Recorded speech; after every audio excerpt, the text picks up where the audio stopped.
Cam छो public. तो आज हम करने वाले हैं मार्जिनल प्रोबेबिलिटी फंक्शन के एग्जाम्पल। तो देखते हैं मार्जिनल प्रोबेबिलिटी फंक्शन में कौन सा एग्जाम्पल हमको दिया गया है। तो आज हमको एग्जाम्पल दिया हुआ है कुछ ऐसा।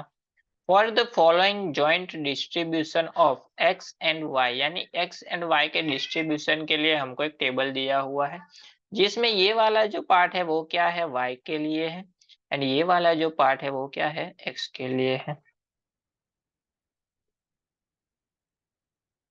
तो उसके लिए हमको मार्जिनल डिस्ट्रीब्यूशन फाइंड करना है, यानी कि एक्स के लिए इंडिविजुअल वैल्यू एंड वाई के लिए इंडिविजुअल वैल्यू फाइंड करनी है। तो इसमें हमको कुछ नहीं करना है, सिर्फ तीनों का हमको क्या करना है, सम करना है। सबका हमको क्या करना है, सम करना है। तो देखते हैं कैसे करेंगे हम।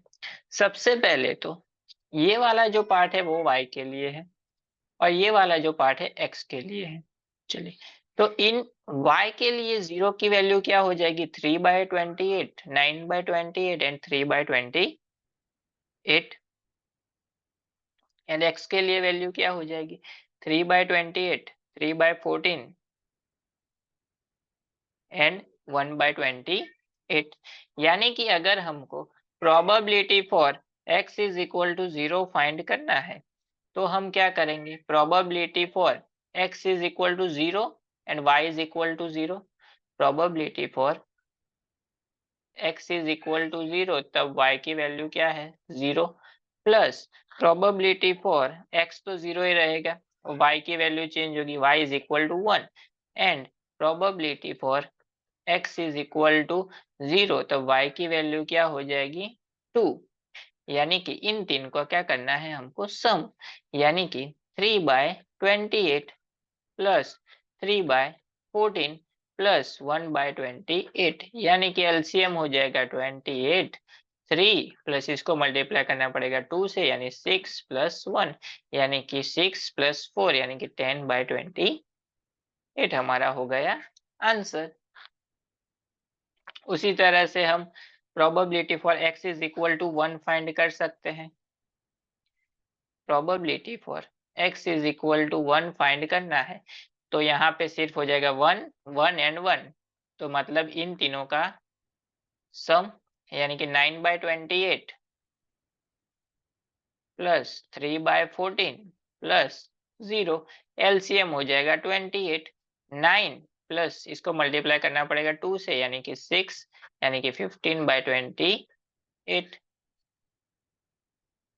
बाकी रहा probability for x is equal to 2, यानी कि प्रोबेबिलिटी फॉर यहाँ पे आ जाएगा 2, यानी x is equal to 2, y 0, x is equal to x 2, y 1, x 2, y 2, यानी कि इन तीनों का सम 3 प्लस 28 प्लस 0 आंसर क्या मिलेगा, 3/28।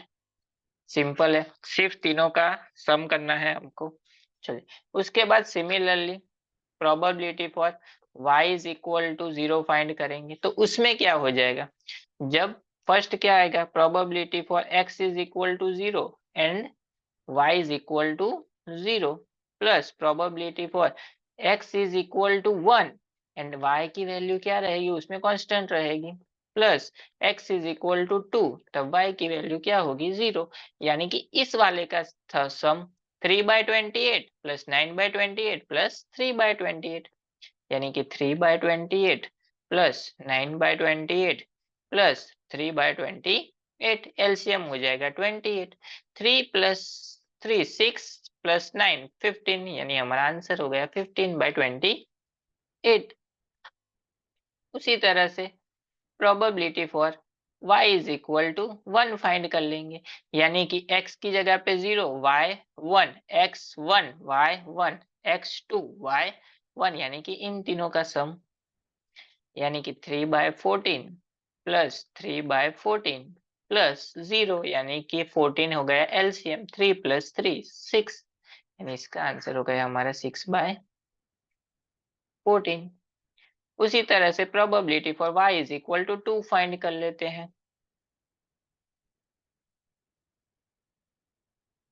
यानी कि इन तीनों का सम, y की x is equal to 0, y की जगह पे 0, x इज इक्वल टू 1 यानी y की जगह पे 2 and x is equal to 2 तब y की जगह पे 2। चलिए यानी कि इन तीनों का सम यानी कि 1/28 प्लस जीरो यानी आंसर हो गया हमारा 1/28। तो इसमें सिर्फ हमको क्या फाइंड करना था, तीनों का, इस रो का सम, इस रो का सम, इस रो का, इस कॉलम का, इस कॉलम का, इस कॉलम का खत्म। ये तीनों ही फाइंड करने के लिए बोला गया था।